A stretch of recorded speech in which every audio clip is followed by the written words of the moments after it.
When I was pulling out Christmas decorations a few weeks ago, I ran across a small box that had in it the child's nativity set that my children used to play with when they were quite young. I opened it with a bit of nostalgia to pull out first a dinosaur, second a fire truck, third a knight, and then finally a small figurine of Mary and the Christ child wrapped in those swaddling clothes and lying in a manger. Move over, angels. Out of the way, shepherds, sorry cows and donkeys, and poor neglected Joseph. Time to make room for a few additions: a dinosaur, a knight, and a fire truck. Perhaps it's their turn to worship and honor the newborn king. Of course, such a grouping is impossibly absurd. We know that Jesus was born long after dinosaurs were extinct, and that knights would come along only hundreds of years after the birth of Christ. And fire trucks, well, I don't remember hearing anything about fires or trucks around the time of Jesus' birth. Maybe that box was an accident of rushed cleaning, or perhaps it was the product of creative play. For the youngest children have little sense of time and chronology. That collection would have made perfect sense to them. Dinosaurs are current events, and 5 minutes ago is ancient history. The youngest children live in the eternal present. They have no nostalgia for the past and few fears for the future. But therein lies the spiritual wisdom of children. They celebrate the joys of the present moment, and they intuitively understand that Jesus is present now in a way that is every bit as real as Jesus was present to those who bended the knee in Bethlehem. The eternal Word, who rules over all of time and space, entered into this world in a concrete place, a stable in Bethlehem, and on a specific date more than 2,000 years ago. In the words of St. Augustine, the Word of the Father, by whom all time was created, was made flesh and was born in time for us. He, without whose permission no day completes its course, wished to have one day set aside for his birth. And we celebrate that day today because he did not enter the world just to be present with Mary and Joseph, but to be present with each one of us. The Word who proceeded from the Father moved the waters in the beginning, and the Son was there when the creative Word overflowed with life, bringing forth birds and fish and plants, and yes, even dinosaurs. But something new happened when the Word became flesh and dwelt among us. Conceived of the Holy Spirit and born of the Virgin Mary in a stable in Bethlehem.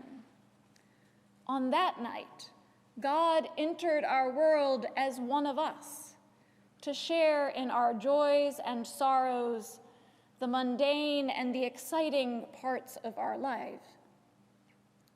Because of his birth, so long ago, he continues to be with us as one who shares intimately in our lived reality. Jesus was there as those medieval knights defended their castles, or when those knights were good and saintly, or when they were wretchedly villainous. He's there in firehouses when men and women go out and risk their own lives to save others, or when they're simply sitting and waiting. The wonder and mystery of the Incarnation is this, that an infinite God tears through time and space to be with his people.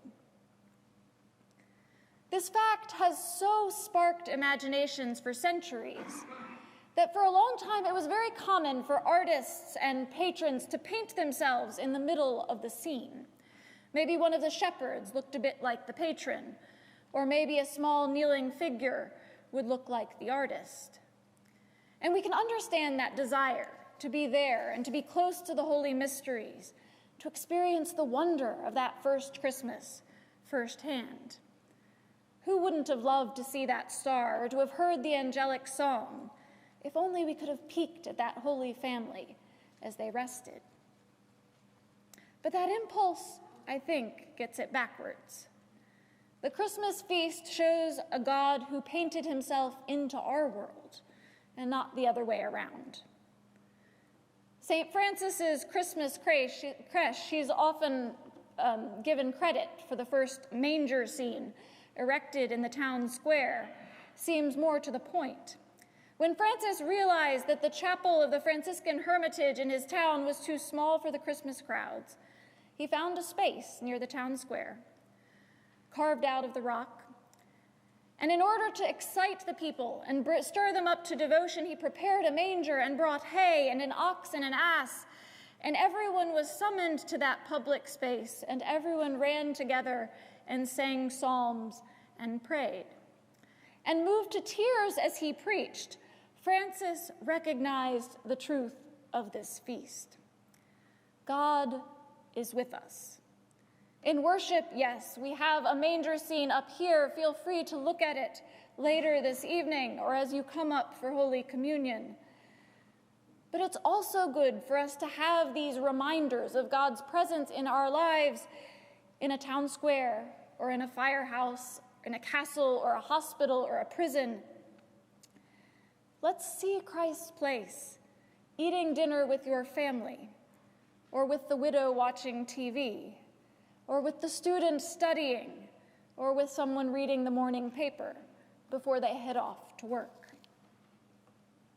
When you see a manger scene set up this season, see it as a reminder that because Christ entered into the world to the adoration of shepherds and the songs of angels, he is also there with you, wherever you are. What happened 2,000 years ago is still in effect. Christ is still saving, loving, healing, encouraging, walking with you. And God's day is always today. A blessed and Merry Christmas to you all, in the name of the Father, and of the Son, and of the Holy Spirit.